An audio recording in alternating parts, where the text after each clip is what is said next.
Hello and welcome to another episode of Empowering Equality, the Inclusive Workplace and Supply Council of Canada, or IWSCC's podcast on all things supplier diversity. I'm your host, Alex Dirksen, and I'm super stoked to have a conversation with my guest today, Mr. Dean Turner from F.A.S.T Rescue. Dean, thanks so much for being on the show today. Well, thank you, Alex, for the invitation. Yeah, it's wonderful to have you here. I know I think Fast Rescue is a business that's been with the IWSCC for longer than I have, actually. So excited to have you on the show and get to know you a little better. Maybe to get started, would you mind telling me a little bit more about Fast Rescue and what you do? Sure, yeah. Well, Fast Rescue is it's a company I started back in 1998. Now, I've been a part of IWSCC for a good 5 years now. Oh, So I wow. want to thank Deidre and the team for helping us to get ourselves forward to the corporate Canada.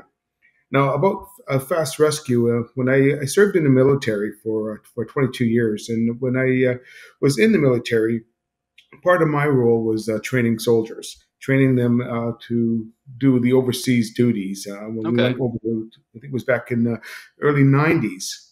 I know it was in the early 90s when we went over to former Yugoslavia. And so we had to train soldiers to get ready to prepare to protect ourselves and, if anything was to happen on the first aid and Of CPR course. side, especially.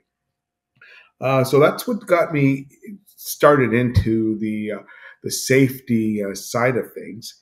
And so now I have a company. We'll talk more about it, but it's a company that is out there to help organizations with their safety needs, with occupational health and safety specifically. Oh, very cool. And so, safety it's a really big topic, and touches just about everywhere. You know, you can never be too safe. Is there a certain kind of clientele or business or customer in that sense that Fast Rescue usually works with or prefers to work with, or that you feel you serve maybe better than some others? Well, there's obviously some organizations that require safety more than others, Mm, like when you talk about the construction industry, for instance, because they have more hazards than other organizations. right. But there's no organization in Canada that can really get away from having the due diligence to make sure that they do everything in their power to keep their employees safe. And in saying that, there's the Occupational Health and Safety Act, which Hmm. is there to is kind of like lays down the law as to what every employer should have. And there's some training that is not necessarily for first aid. It's more with the violence and harassment in the workplace, even the lock zone now, which is all in the system, or saying it's part of the joint health and safety or the health and safety of the organizations. And so we're there to help all of them. Like if they don't comply, if organizations aren't compliant with the Health and Safety Act, the owners, the managers, and the supervisors can be liable to huge fines if there's any infractions or if they're not compliant, or even jail time. And what we'd like to do is Oh, make sure wow. that we're there to support them and to assist them when if anything was to happen. One, to make sure that they do get the training, they have the proper documentation, and we're there to help them keep them and their employees safe. Excellent. Yeah. Safety first is always a great motto, great policy. So that we can maybe understand a little bit better and we'll unpack some of what you just mentioned in the actual ways that you help an organization improve their safety. Do you maybe have an example of a recent training that you did or a client that you worked with so that we can start to again unpack that and understand what you do a little bit better?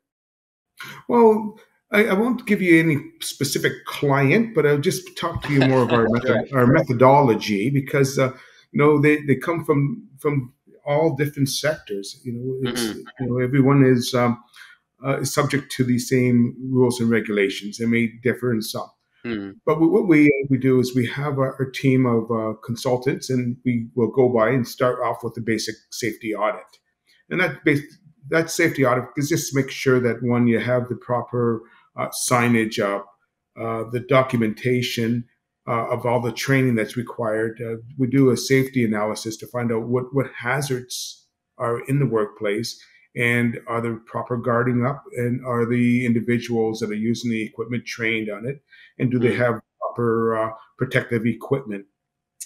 So as we're going around, we can sort of do a menu as to what is the critical points that need to be addressed, and and then what are the nice to haves.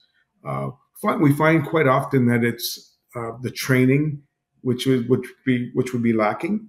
So mm, when we have the documentation for the training. One of the nice things about Fast Rescue is that we are a one of the approved training providers for the chief prevention officer, or oh, cool. if we want, yeah, we call the Ministry of Labor, Immigration, Training and Skill Development, which they extended the name out, but it was currently the MOL and WSIB. So these are trainings with any organization that has more than 20 employees. They need to have a committee. If they have more than 50 employees, they need to have a committee with representatives of management and workers. So both of Okay. them do, but you need to have more, and they have responsibilities. So we're one of the few organizations, and we're probably one of the only Black and veteran-owned organizations that can provide these CPO approved trainings in Canada. So that's one of the things that we do is after we do the audit, we're able to apply the necessary training and documentation to the organization so that they will have a forecast as what they can challenge or take care of in the immediate needs, or in the near Right. future. Excellent. Well, yeah, so you sounds like you work with them to identify those needs, and also that you support them on just about every level. The you mentioned providing signage and warnings, which to me it sounds like are great to help support folks who might not work with equipment but have to work around it, or might not need specific training to use something in particular, but should understand why it's dangerous. All the way up to those folks who use the equipment or need to actually use proper safety gear as well, understanding how they should be doing that, and then straight up through to management on how to help train future staff. It sounds like enabling them, giving them the toolkit that they need to make their whole workplace safer. So that's really sounds fantastic, very holistic. That's a good way to say it, is holistic. And yeah, and the thing is that we're not just there to go get in there, do a job, and then get out. We're there to be with any organization, big, small, or medium, throughout the transition. Like a lot of the clients that we've had for more than 15, 20 years. Our organization is like 25 years old now, and they've been with us because we have that.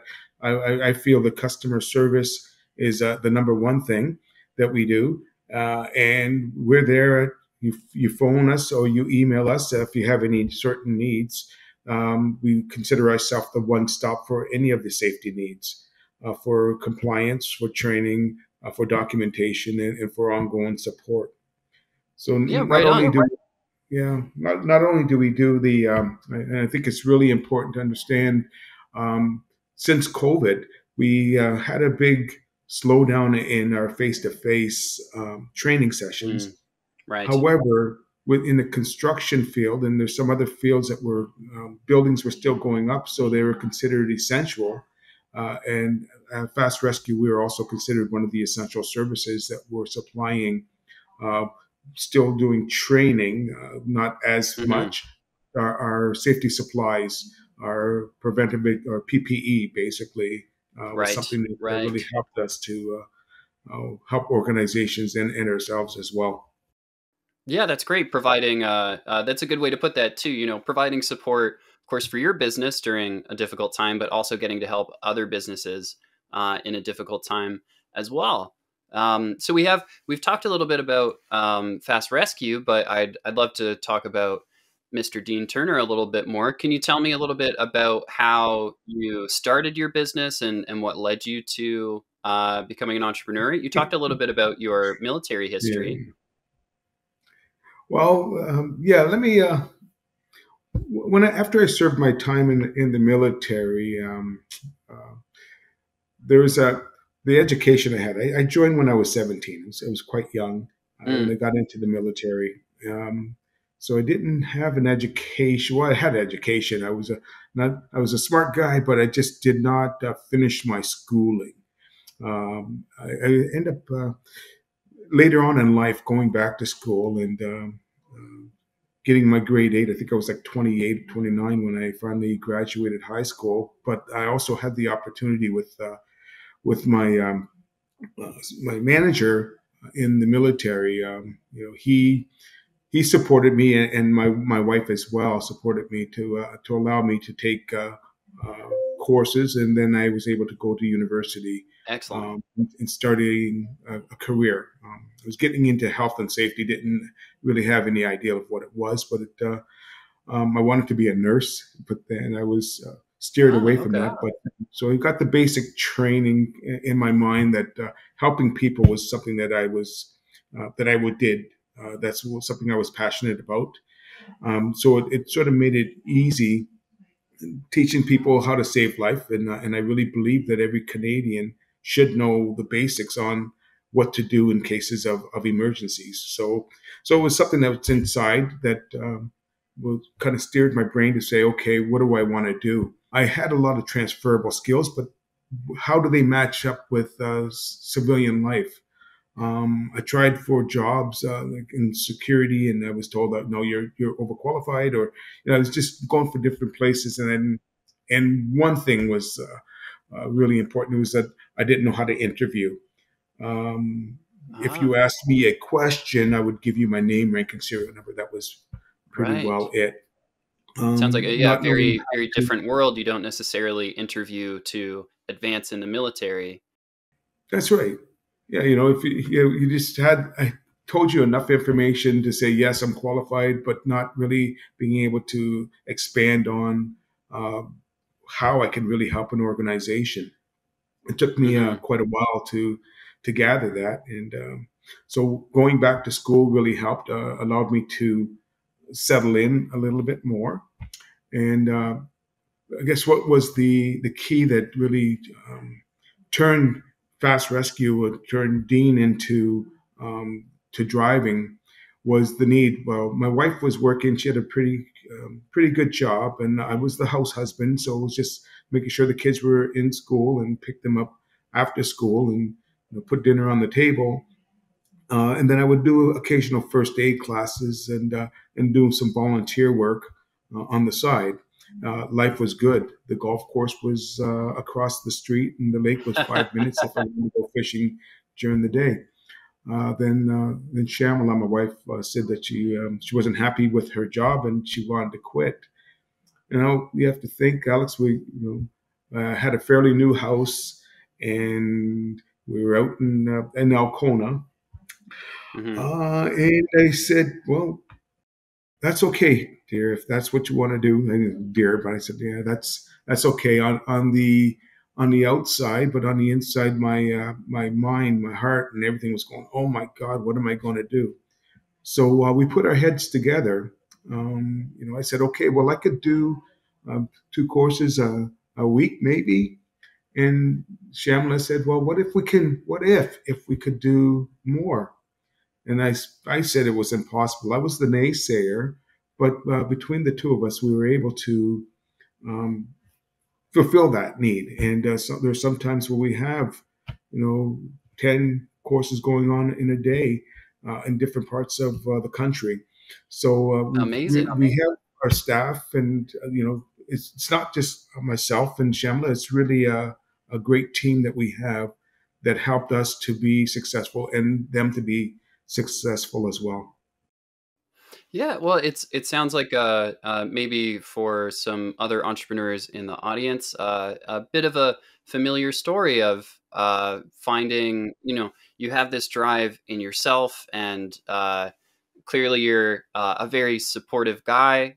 You get support from your family as well. And we sometimes we kind of need to make decisions to take care of our households, but you've linked that up with your desire to help others and to teach others, and your skill set to kind of develop your own path and find your own niche, which is very classic entrepreneur, and really reflects some of the qualities that we love about veteran-owned businesses here at the IWSCC: that perseverance, that education and experience, that and that attitude of sharing information. You mentioned that you volunteer, and I find that so many veterans that I get to meet also volunteer. It's a very supportive mindset. It's a very folks that are part of the military and that retire from the military always seem to still keep that quality of wanting to help their fellow citizens in any way they can, which is just it's really fantastic. I think it's not a quality that you see in everybody, even though maybe you sort of wish that you would. And like you said, the that quality of understanding what to do in an emergency. Another great example of something that maybe everybody should take a little bit more time to learn about in their life. So for our listeners at home and for myself too, I think it's something to think about and consider. Um, so we do the IWSCC. We work with veteran-owned businesses as well as businesses owned by persons with disabilities. We certify those businesses, so your business is IWSCC certified. Can you tell me a little bit about maybe what that means to you or to Fast Rescue to be certified with the IWSCC? Well, for sure. This like since I met J3 and their team with the WICC, we've been able to get in front of a lot of the corporate businesses in Canada, some of the larger ones, to showcase what we can do. Because we our organization does more than just one thing. It's important to be able to be visible or be visible to these organizations that when they were looking for diverse organizations, we can be on that list. But there's also more information that we get from them as well, as to what are their goals and how we can help them as well. So IWSCC has made this happen. And well, I mean, that's fantastic to hear. And of course, as a team member myself, I am super grateful, and we're all super grateful here for Deidre, our founding president, for setting us up on the right foot and connecting so many suppliers before I got to join the organization. And I'm so excited to continue to be a part of that team. I do have kind of a few other questions that I'd like to ask to get to know my guests a little bit more. I call it my lightning round to end our conversation. But before we jump into those, is there anything else you'd maybe like to share with our audience about yourself or about Fast Rescue? If you've got a new exciting opportunity coming up or any big news? Well, first of all, I'll back up a little bit, Alex, and just talk about so if there are any veterans that are out there or people that are ready to transition out of the military. There's one board that I was sitting on. I just stepped down as a membership chairperson. It's called Trouble Victor, or other known as 3B, and that's one of the organizations that I am still a part of. And what we do, it's a group of other veterans, and it's like-minded. It doesn't matter what field you're coming into or what you want to get into. We're there to help mentor individuals that are getting out of the military that join the Trouble Victor group into that field and sort of have coffee talks or just help them to find their direction in Civvy Street. Just understanding that the complexities or the differences between being in the military and then when you get out, saying, okay, what do I do now? Trouble Victor is there to help. And the other board that I sit on is called Rentals for Heroes. And what we do is we Hmm. assist veterans that have sustained injuries overseas or wherever, and need some accommodations in their house. Like could be a ramp or could be a deck. or could be a gazebo in the back. It doesn't matter. But we're there to help them have a quality of life after if they own their own home. That's one of the prerequisites. But that's called Rentals for Heroes. It's at rentalsforheroes.org. So I would say that these are two of the organizations that I volunteer for. But I also found that once I got out and started volunteering, it was really important to use that volunteer time to find out, is this really something that I am interested in? And it Mm, allows you to have an experience without any pain, because as a volunteer, you give what you want to give it, but you also can take like learning a new thing and not having to pay for it. You're paying for it with your time, but it can also be very valuable to open your eyes and be networking with other like-minded individuals. So I was just absolutely. would put that in as my 2-minute plug. Yeah, that's I hey, plug away. That's fantastic. Yeah, we love helping support organizations like Treble Victor and like Renos for Heroes. It's, Be sure to check them out. We'll put links to those organizations in the description for this episode as well if you want to take a look. So to jump into kind of my lightning round and to get to know Dean a little bit more before we head out for the day. I know the life of an entrepreneur is a super busy one, but if you ever find time for yourself to relax, you mentioned you're a bit of a golfer. Do you have a favorite hobby or a way that you like to spend your spare time? well, yeah, I do. Like golfing, I don't fish enough, but I love the idea of fishing, and I look at the water all the time. I'm on the lake, and I picked up a game called pickleball within the last year, which has You're been my really, second pickleball guest. yeah, it's been very, very good, nice pace, and still getting out there to be athletic. And obviously, when you're able to socialize with your friends, that's always a good thing as well. Making sure it's a good work life balance. Yeah, definitely. It's that's I feel like I hear more and more about pickleball every year, and that's so wild that yeah, you're the second person I've had on the show already who is also a pickleball enthusiast. So, folks out there, maybe it's your time too. Check out pickleball. Again, the life of an entrepreneur, it's super busy. We don't always get to start the day we want to. I know sometimes we just have a cup of coffee or tea for breakfast as busy professionals. But when you get to start your day with the most important meal of the day, what is your favorite breakfast food? Well, I'm an old fashioned bacon and eggs guy. Yes. Sometimes you can't bacon eggs. Are you a home fries fan? You want Oh some kind no, of fried no, no, potatoes on the no, side? no, no! I No. just Oh, I real can't live without simple, them. real simple. Excellent. I mean, hey, there's nothing wrong with the classics. That's why we call them the classics, right? It's Yeah. in a previous career, I was a fry cook making all day breakfast. So the way people start their day is a surprisingly big passion of mine. I always like to kind of figure out what people like. For as my last question for today, before we head out, for whether it's for life or it's for business, what's a good piece of advice? Well, for me, we're talking about, well, health and safety is one, and I mean everyone has that ability to think about any actions that they do. Hmm. Get trained. There's that's one of the things I would say, and it's a hard question because there's so many things. But in any Absolutely. emergency, any sort of situation, that we have time, to breathe.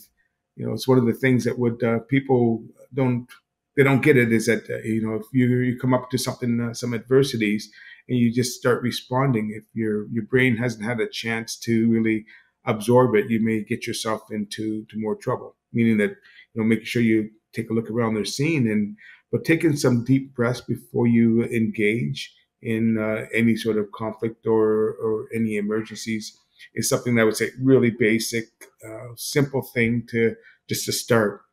But breathing exercises itself are something that's very good for the mind.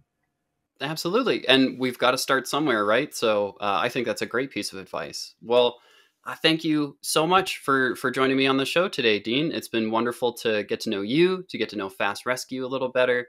And I'm so glad that you were able to join me today. Thanks, Alex. And of course, thank you to our audience out there, everybody listening or watching the show on YouTube. Empowering Equality is hosted by the Inclusive Workplace and Supply Council of Canada, or IWSCC. We're connecting disabled owned and veteran owned businesses with opportunities across Canada. A big thank you to Pod Supply for producing this episode, and to our sponsors, RBC and Bell. As our 2024 ASL leader, RBC helps us provide American Sign Language for all of our episodes and for all of our events, with additional support from champions like Bell. And that interpretation that you might be seeing on your screen if you're catching this episode on YouTube is supplied by Maple Communications Canada. If you want to learn more about the IWSCC, you can find us at www.iwscc.ca. If we want to learn more about Fast Rescue, Dean, where's the best place to find you? We are at www.fast-rescue.com. So fast-rescue.com. Or we have a toll-free number, which is 866-706-7283. And you can always look me up on LinkedIn at Dean Turner. And I'd really appreciate that. I'd love to help, and love to be out there to help others. Excellent. Yeah. And we'll provide those links in the description as well for folks who want to check out Fast Rescue. If you enjoyed this conversation as much as I did, and I did a whole bunch, then be sure to like, subscribe, favorite, follow the show. Dean Turner, IWSCC, Fast Rescue. Thank you so much again for joining us today. Remember to take a deep breath and keep on empowering equality. And we'll see you next time.